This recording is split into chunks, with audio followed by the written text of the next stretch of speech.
What is going on, guys? Welcome back to another video. In today's video, we're going to be talking about camera basics, specifically for photography, but also kind of leaning over into videography a little bit.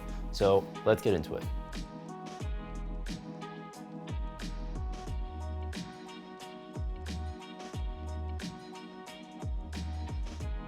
Before we get into this video, it would mean a lot to me if you hit the like button and subscribe down below. I'm really trying to grow this YouTube channel, so liking, subscribing, and sharing these videos really helps out. So like, subscribe, and do all that. And now let's actually get into the video.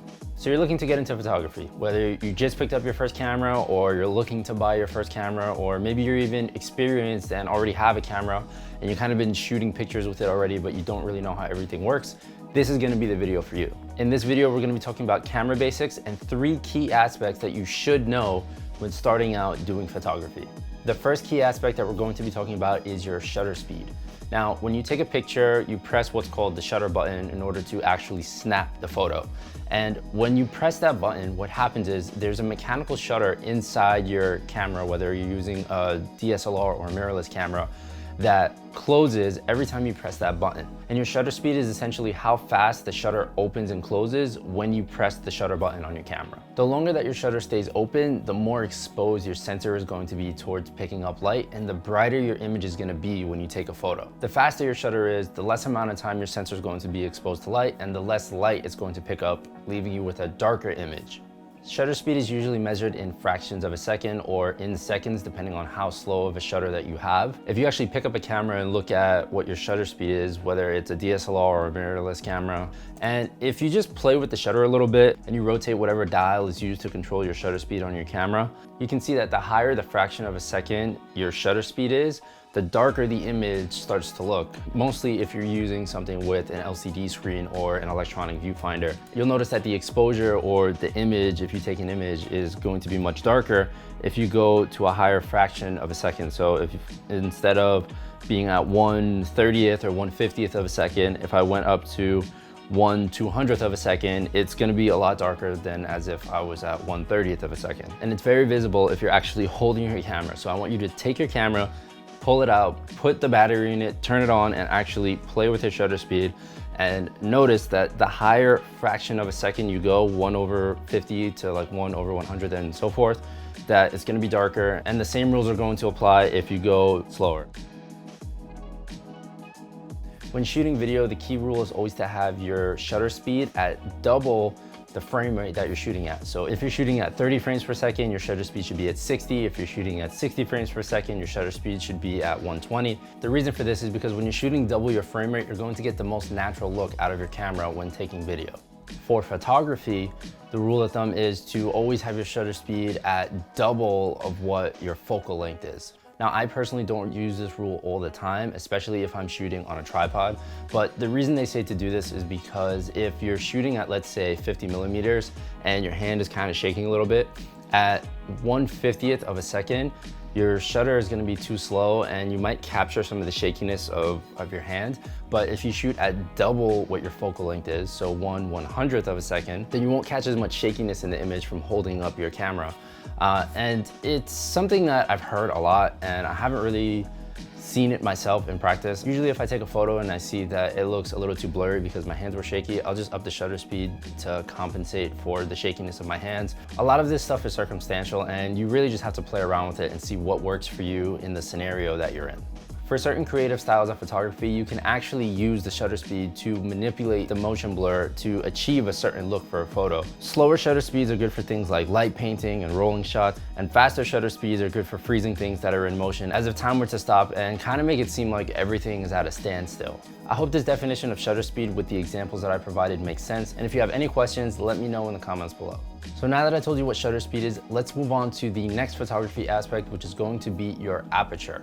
Inside the lens of your camera is what's called an iris, and this iris opens and closes based on measurements on your camera called an f-stop. Your f-stop is basically how wide or how close your iris is, and the purpose of the iris is to control the amount of light that passes through your lens to the sensor of your camera. So the lower the f-stop is on your camera, the wider the iris is going to be, allowing more light into the lens, allowing for a brighter image. The higher the number of the f-stop, the more closed that your iris is going to be, allowing less light to travel through the lens to your camera, resulting in having a darker image. Aside from just allowing more light to travel through your lens, the aperture is also good for manipulating depth of field, which is essentially the amount of focus between the subject in your foreground and the subject in your background.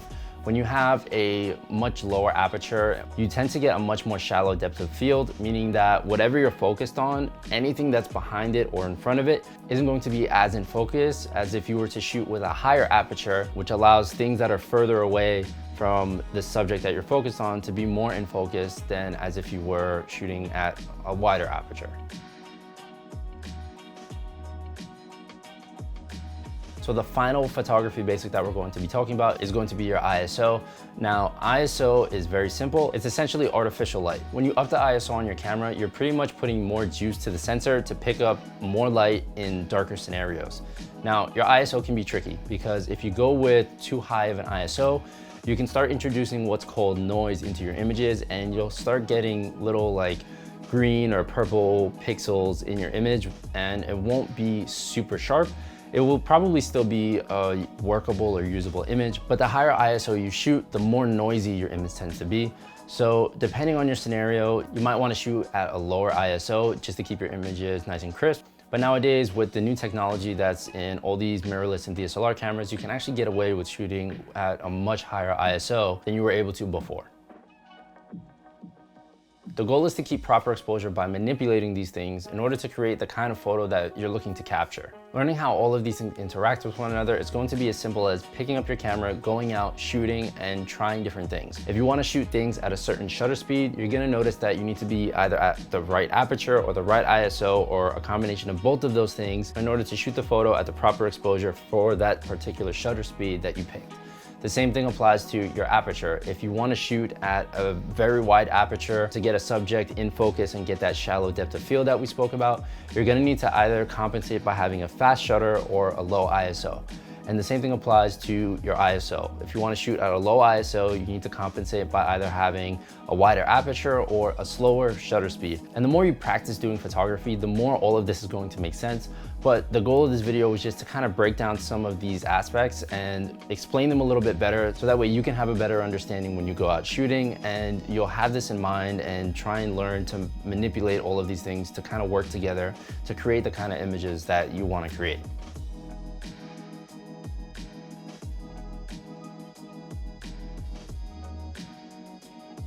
All right, so that's gonna be it for today's video. Let me know if you have any questions about the 3 major key points of basic photography that I mentioned. Leave them in the comments below. I'm more than happy to answer them. This video was actually made because a friend of mine was watching one of my videos and he texted me and he was like, yo, I love the video, but some of the points you were talking about, like shutter speed and ISO, I really just wasn't understanding. So maybe you should do a separate video. So this one goes out to my boy.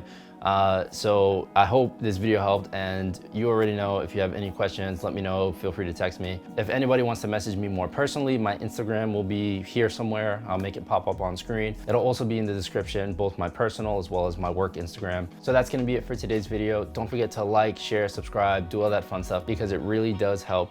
Thank you so much for watching, and I will see you in the next one.